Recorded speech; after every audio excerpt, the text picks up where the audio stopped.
Welcome to the Legends course here at the Constance Belmar Plage in Mauritius, where just 12 hours ago, a record near 10 centimetres of rain fell in one day. Organisers of the MCB Tour Championship, the Legends final tournament of the season, tried very hard, but in the end, the event has been cancelled and the season is over. So, we're going to take a look back at some fantastic tournaments, speak to some of the key protagonists and get you the best of the action.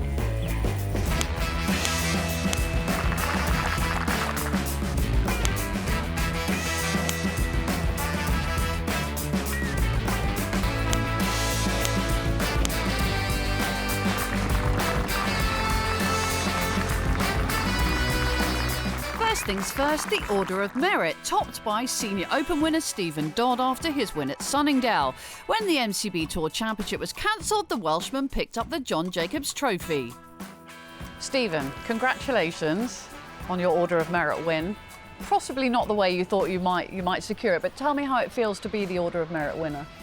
It feels great. It was when I turned 50 5 or 6 years ago. It was a goal of mine to actually win the Order of Merit, so it's nice to have achieved that. You were going to be hard to beat this week, really. The others who were chasing you had to win this tournament realistically to beat you. But does it take away at all that we haven't managed to finish in Mauritius?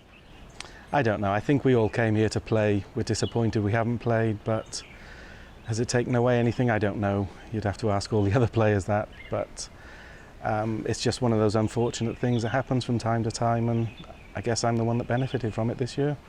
Tell me about this season, because I would imagine being a major winner has made it a bit of a whirlwind.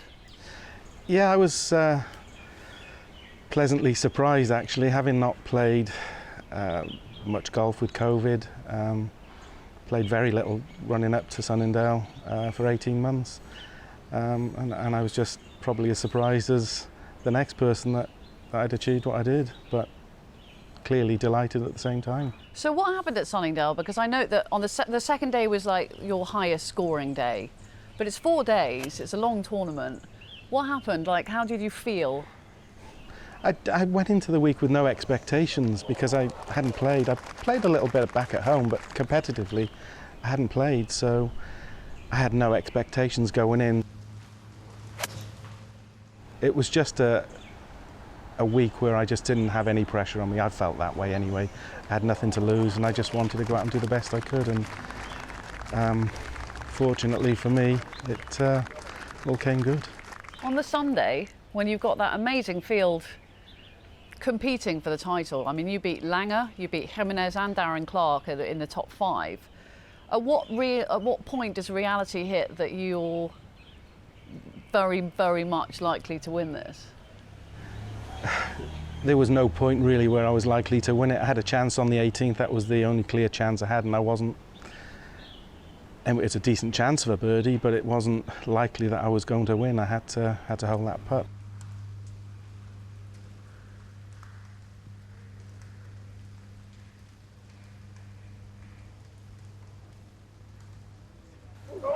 Take a bow, Stephen Dodd, the Senior Open champion.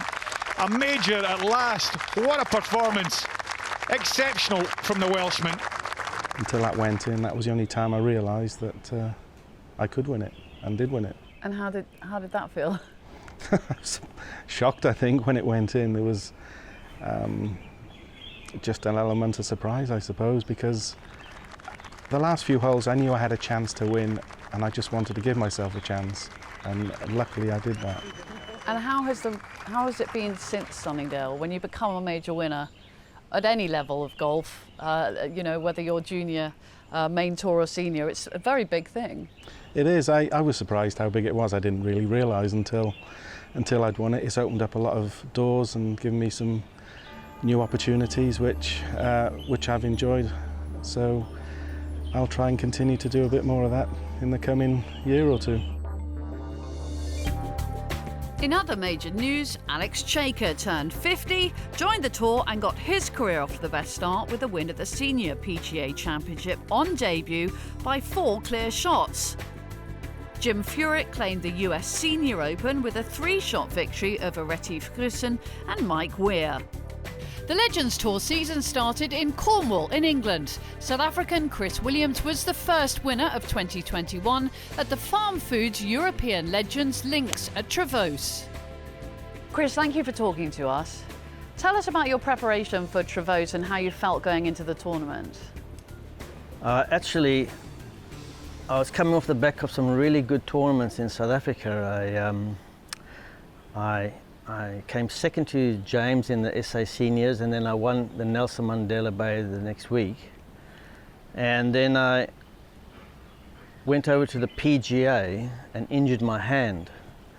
And so I couldn't play until Wednesday afternoon. Eventually they took me to a hospital, injected my wrist with cortisone, and it came right, but I had no practice session. I missed the cut and had to spend 2 weeks in Fort Worth, Texas to enable me to get into England without quarantining. So Clark Dennis put me up at his place there, and for 2 weeks I did nothing but hit balls from morning to night. The manager of the club gave me a carte blanche of the course, great golf course, Pro V1Xs on the range, lovely facilities. And so I had nothing else to do but hit balls. I didn't know anybody there, I didn't know have anything to do there. So from morning to night, bar lunch, I was just hitting ball after ball for 2 whole weeks. And then I went into Trevose there, feeling like I put in my hours anyway. And I played really well. I mean, it was great playing with the guys. There were some really good players hovering around me at the time.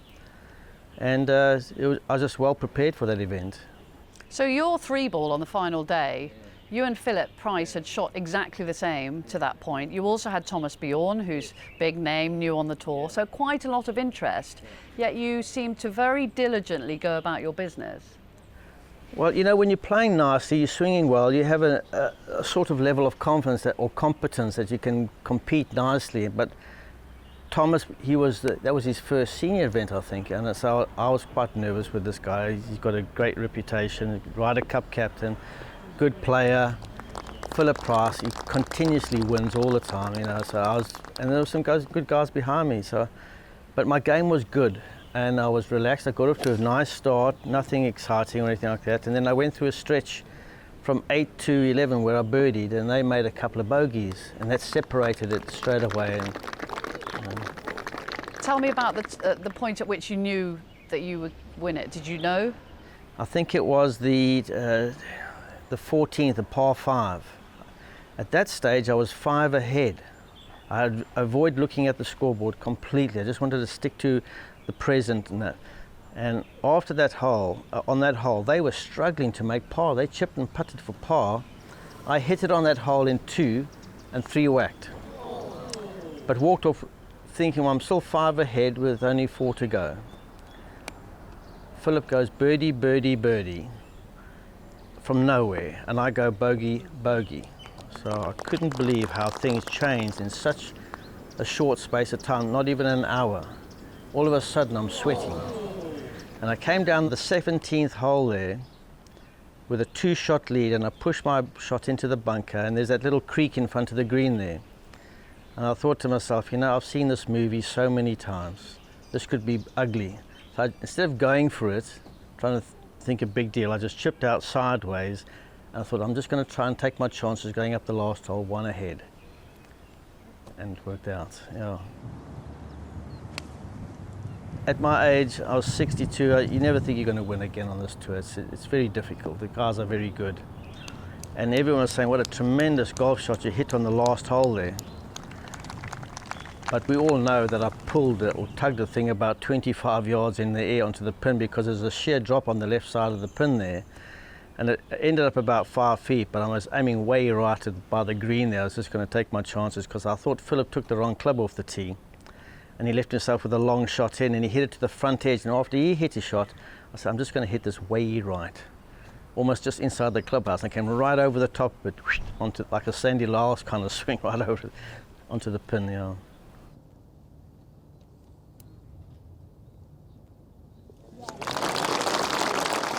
It was like a weird feeling. It's like I was like numb. I just couldn't believe what I've just done, you know. I was so shocked. Even though I'd done all the hard work and everything and my game was good, I just felt like, what have I just gone and done here? congratulations on that win, which we've now looked back on. How much are you looking forward to the new season? Well, Mauritius, although it was cut short, has only been my 6th tournament in 2.5 years. And in this time in South Africa this year, all I've done is just, once again, just practice. Because you can't just do nothing. It's like you still got to train, you still got to do what you do every single day. And in South Africa, we fought it with the weather. You know, England's like, it's miserable and it's windy and it's snowing and raining. It's terrible. And we're in the sunshine, it's the summer. So I'm just batting balls all day long. And I came into the tournament apprehensive and must say a bit nervous because of lack of tournament experience so far. And I was quite surprised with how I felt, how my swing felt. And, you know, it just felt pretty good. And it was a pity it got called off. Well, one to watch next year, thank you. Yeah, thank you. Next, the Legends Tour headed to the northwest, to Formby and Formby Ladies Golf Club, where on the final day, any one of 6 players were in with a shout of winning it. John Bickerton, playing on his debut Legends Tour season, was going well and ultimately shot a closing round of 68. He finished in a tie for 2nd place. But it was fellow Englishman and 2-time senior major winner Paul Broadhurst who was making the biggest move. This is for 3 in a row. Short, sharp stroke. Oh, straight in the middle, Paul Broadhurst. 6 under par, takes the lead. Frenchman Thomas Levet added the pressure to Broadhurst's situation with this birdie on the penultimate hole.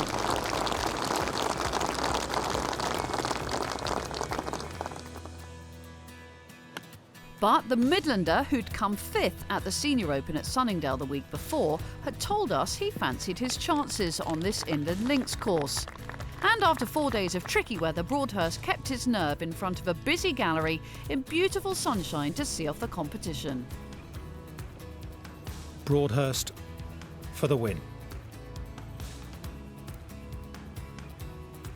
No problems at all. He salutes them. They applaud him. He's enjoyed having the support out there. It has been a wonderful atmosphere and it's been a wonderful week for England's Paul Broadhurst, who returns to the winner's circle after almost 3 years with a closing 69. A very popular victory on the Lancashire Links. After the break, we catch up with Thomas Levet, who takes us through his 2 wins on tour last year.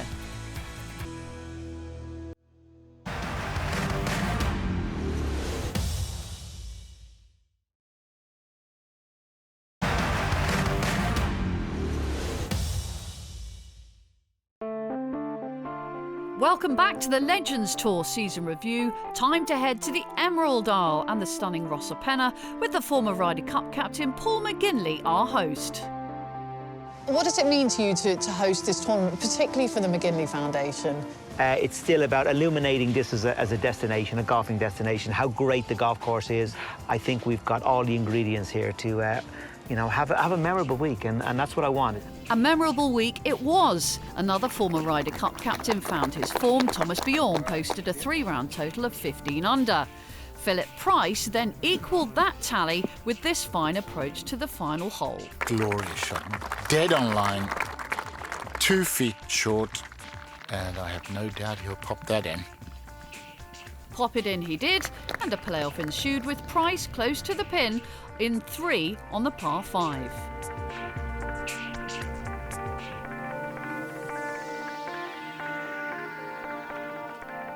A little bit of lag at the end of the backswing. He always did that.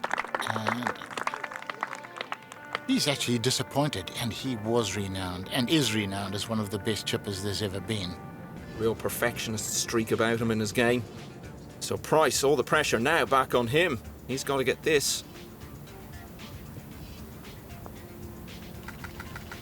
And now that he hasn't, Tony, Bjorn has a pretty short putt to win this.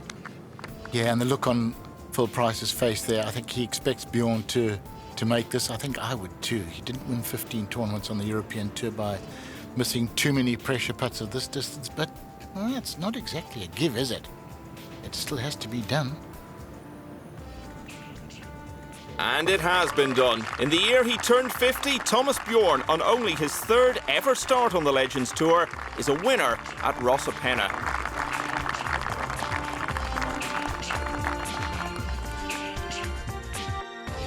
Now to Frenchman Thomas Levet. There or thereabouts all season on tour, he ended up with not one but 2 titles.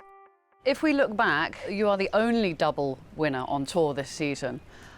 If we start in France, how did you feel ahead of that week? Because you'd had a bit of a tough time. Yeah, I was playing really well from the start of the season, and then in Ireland, suddenly out of nowhere, a huge injury on my back. I couldn't move my left side anymore, and it's like the muscle was super tight, and the intercostal muscles. So these the ones you can't work on much, and they injected me on the course so I could finish the last 4 holes.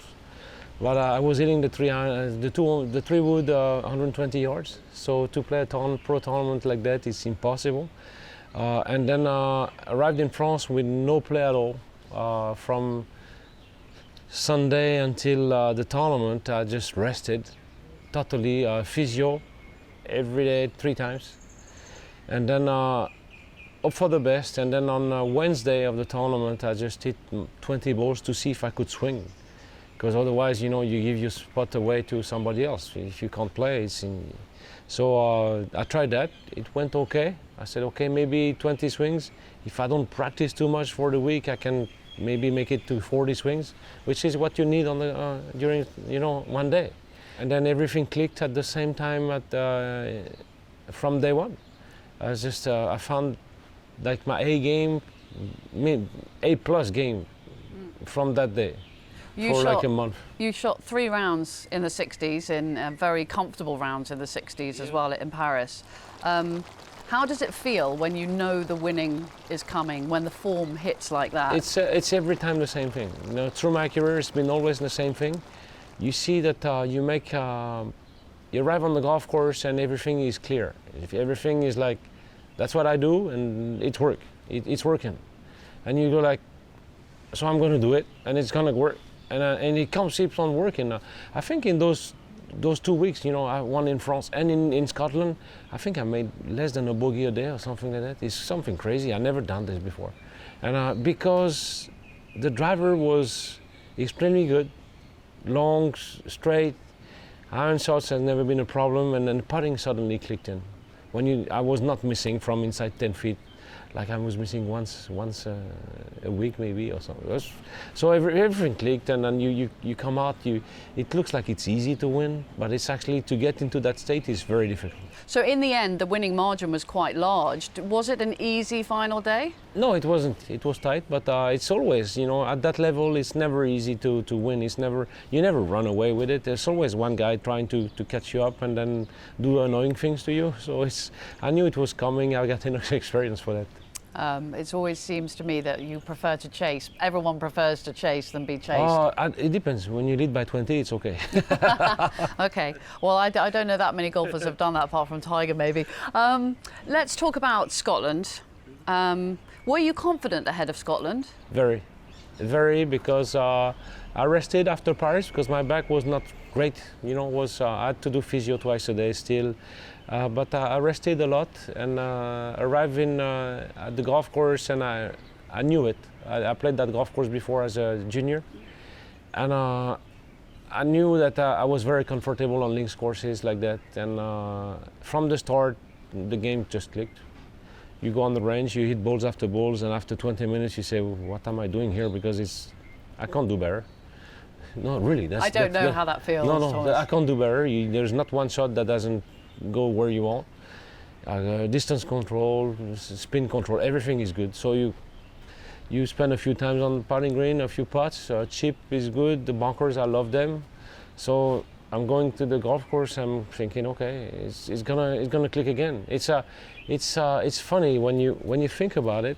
It looks silly. It looks obvious, but it's that obvious. It's like everything is clicking. And I go on the first tee. I'm thinking, they're going to have a hard time this week, the other guys. I'm on. I'm totally on, and it's like, and then obviously the things don't go always like you want, but I felt at ease all week long. This is a special feeling, very special. I was lucky enough to walk with your final pairing with Markus, and not only did you kind of match each other shot for shot, you seemed to really enjoy that challenge, that round. Of course. Markus is a great friend of mine. We've been playing since juniors. We were like, first time we met, we were like, it was in Troia in Portugal, and the European Championship boys. We were 17 years old at the time, 16 and a half actually. And it's just, wow, it's been that long we're playing together. He's a good friend. I speak German, I know his kids, I've seen them grow, and he's a nice guy too. And then we had no bogeys for the day. And we had a Bossy in front of us. Andre Bossert shot 64 with no bogeys as well. You know, to tell you the truth, in the morning, I looked at the scores, and I was behind Gary Orr. I think I was 3 behind, and I said to my caddy, it's windy today, it's not that good a weather. If we shoot 300-400, we're gonna catch up the leaders and maybe win. Well, 700 was not good enough. So it's like, hello, you know, the level of play we reached was unreal that day. I played with Thomas, and we both played really well, and we saw Bossy charging, and so we said to ourselves, yeah, okay, we have to make birdies as well. And really, I think our better ball was ridiculous, and yeah, it was good fun, and we had a good match, and yeah, at the end we came out the same. Yeah, playoffs can always go either way, and no, it was very enjoyable actually. When you got to the playoff, new level of nerves or no nerves? Like, did you? No, it's like you know, it's a little easier the playoffs than normal play because you have only one guy to beat, and then I knew that I was pretty good at that, so just I knew keep it in play, and it's been like 3 weeks of unbelievable play, so I knew I could rely on my game. I just did a ridiculously bad shot on my tee shot in the playoff. Was lucky to hit the buggy and stuff, so it would have been a present actually, because Thomas played the hole better. I'll tell you a funny story, is that in the playoff during the second shot, so I'm talking with my caddy Marcel, and he's a golf pro as well, and he tells me Markus is short of the green in 2 shots, and I got an easy 5-iron. The green is quite big. I haven't missed a 5-iron in, it seems like an eternity at that time. So he tells me, you aim at that blue guy on the right side of the pin, they're middle of the green, and we'll be good. All right, no problem. And here you go, the only bad shot in like a month, like fat left. And my caddy goes, what the, and then I can't say, beep, beep, beep, beep, beep, you're doing? You know, he's yelling at me on the fairway when we're walking. I said, I know, Marcel, I know, it's a really bad shot, it's the worst I can pull, I know. It's the worst place you could be, in that bunker on the left. And then that's where he knows the game a lot. You know, he yells at me to wake me up. And he tells me, you know, in bunkers you've been really good for you know, a long time now. And I was really cruising in bunkers, I was very confident. So he tells me, don't worry, you're gonna make an up and down. So I go from being yelled at like a kid, you know, like, oh, sorry, sir, to, you know, and I go like, I walk to that bunker, I know I'm gonna make up and down.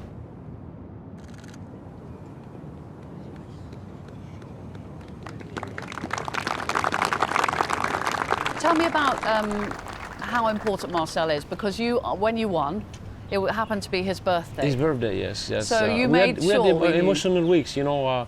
The week before was my birthday, and on the Monday we buried my coach for 40 years, on the Monday of the French. So that was not easy. Yeah, you know, he's a guy that helped me through my career all the time. He's one of the first pros I played with, you know, and I had to be in his funeral. I couldn't miss it. And then Marcel is my brother. You know, my family took him, you know, home. When he came from Congo, he had no family. And we made the papers for him. You love him very much. Yeah. He's my little brother. I know. Well, it's very touching. That, yeah, I was, you know, in life, you have moments like that. And when I won the French Open, my family was here for the first time. And then I'm with him, and then we win. It's like, it brings this, you know. It's like, and then, sorry, but okay. I did it in his birthday, and I did it for him. And then, you know what? On the Monday, I was thinking, that's Marcel's birthday. We need to do something this week. We need to play well. And then comes the tournament. You're so into it. Thursday, Friday, Saturday. And then we arrive on Sunday, and I'm so into my thing. It's like, and on the third hole, he goes like, I hit a good shot. I make birdie, and he goes like, oh, it's first birdie you make for my birthday. And I forgot his birthday. No, really, that's what it is. I forgot his birthday. And then after that, on every hole, I was telling him we're gonna win for his birthday. I was so determined to win that thing, just because of him, you know. It's like, he's my little brother. I got another brother, but Marcel is my little twin, you know, little twin.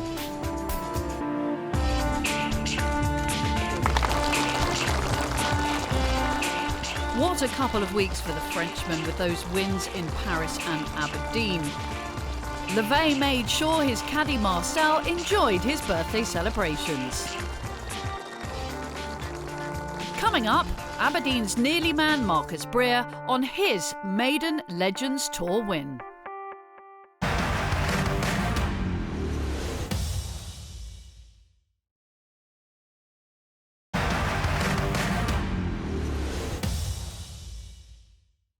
Welcome back. Austria's Markus Brier had to wait a while for his first Legends Tour win. That would mean a chance at the Order of Merit in Mauritius. First of all, I would imagine you were very keen to fight it out for the Order of Merit this week, so yes. These things happen, right?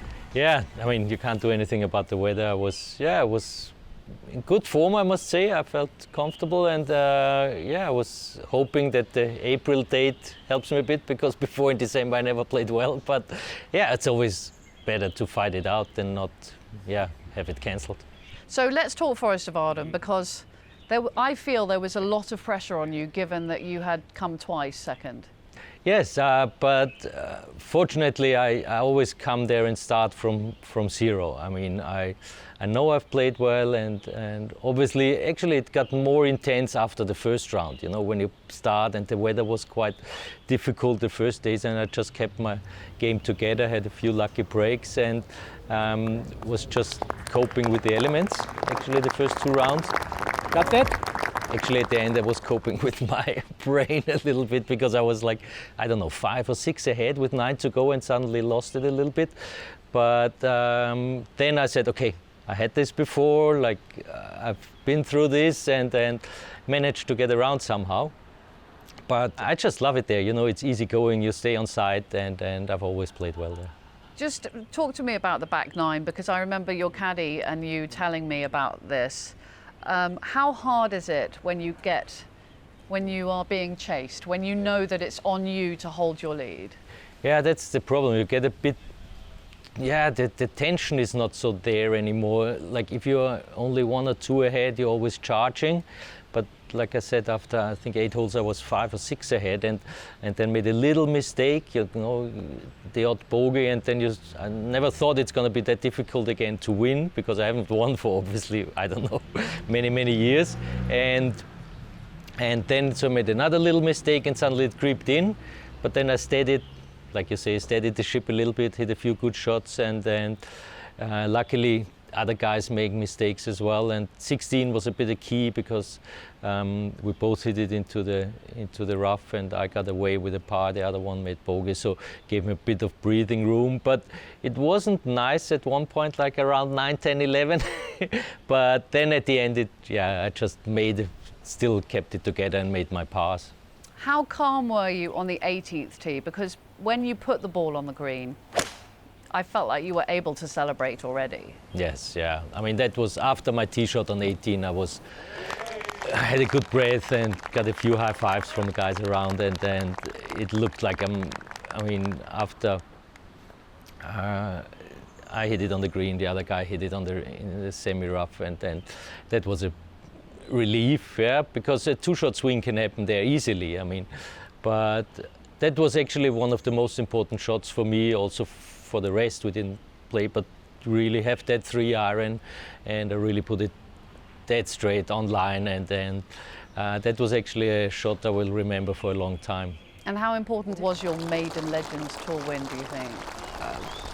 Most important, yes, because I've tried for 3 years and come close a lot of times, and I mean that's what we're out here for, just to win. I mean, you can make 10 second places, win the Order of Merit, and be happy, but I think everybody wants to win out here, and then so I hope that gives me a bit of relief for the next good tournaments. After his triumph at the Forest of Arden, Brier was hoping for more glory in the next event on home soil in Austria.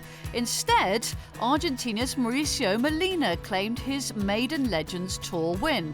He said he felt right at home in Austria. Tell me about Merhof. Austria is a golf course very similar to many courses in Argentina. It's generally flat with lots of trees, and this favours all of us Argentines. We're accustomed to taking a reference point and flighting the ball one side or another, and generally my driver is very good, so it tends to go pretty well for me on these types of courses.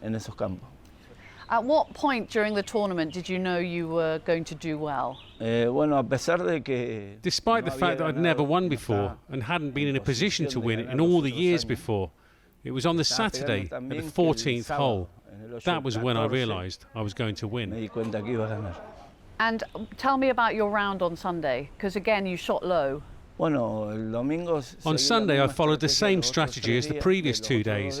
I knew I had to hit my driver well and take advantage of my short game, which is what I'm most comfortable with. I also knew I had to play well on the greens. But I started badly on the first and then double bogeyed the second because of bad decisions. But I was always calm, trusting in my game. I knew that I had many great players right behind me, but I always trusted my game. I noticed that you were there with a Spaniard and an Argentinian, like a party of Spanish speakers. I was always conscious of them because Jose Caceres was the defending champion and Carrilles from Spain plays very well. But I knew I just had to concentrate on my game instead of admiring theirs. That was very important. I just continued to hit the drives well so as not to get myself into trouble. How important was your first Legends Tour win? The first is always the most important. Being a winner, it gives you confidence for what's coming and for competing in the year ahead.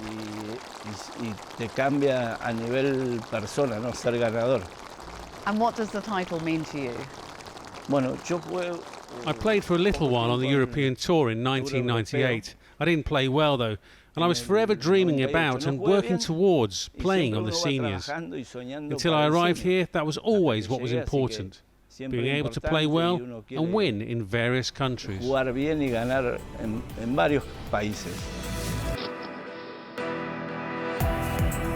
an Argentinian to a South African. After the break, we hear from Mr. Consistent, James Kingston.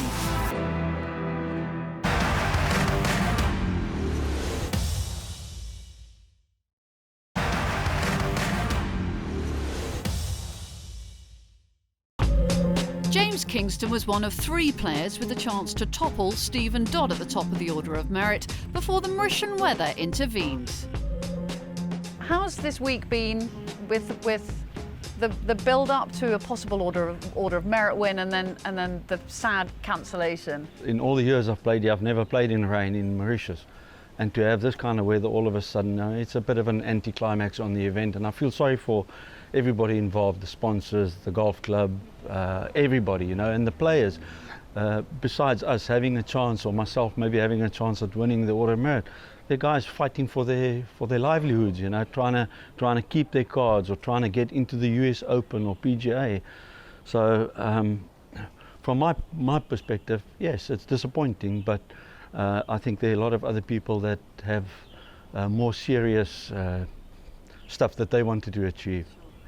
When I look back at the season, I'm incredibly relieved you got the final win in the final tournament, because If we look back at the whole season, you were there or thereabouts almost every tournament.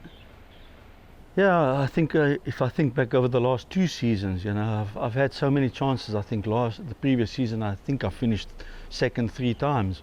I started the year off with COVID, which wasn't great, you know, and having to travel to America, having missed the USPGA, flying to America to play in the US Open, even though I wasn't really there, as I just got out of a hospital bed.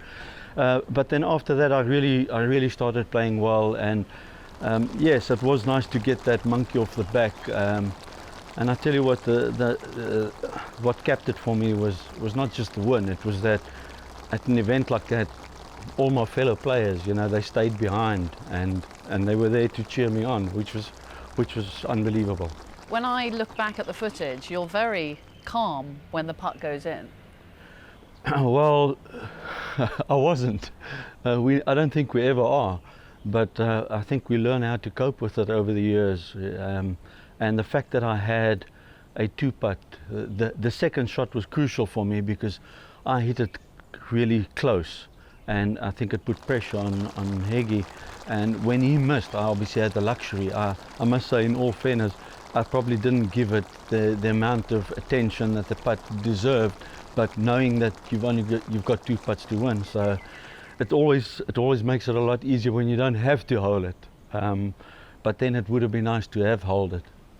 In hindsight. In hindsight. How did you feel at the moment you picked the ball out of the hole? Yeah, it's a nice feeling. You actually know it beforehand. When you stand there and you know I've got 2 putts to win. You know, in that moment, it's almost a bit of an anticlimax because you don't have to do it. But knowing that you've actually won, it's like a guy walking down the final hole with a 5-shot lead. You know, he knows he's going to win. It actually almost kills that moment because it's nice to do the Seve thing, you know, and hold a putt on the last hole to really clinch it. But it's always a great feeling, you know. You've worked hard for a certain number of years or put in the work over a certain period of time, and when it happens, it's nice. It's a great feeling. Just tell me about the run-in. Were there any key moments on the last few holes that you look back on now?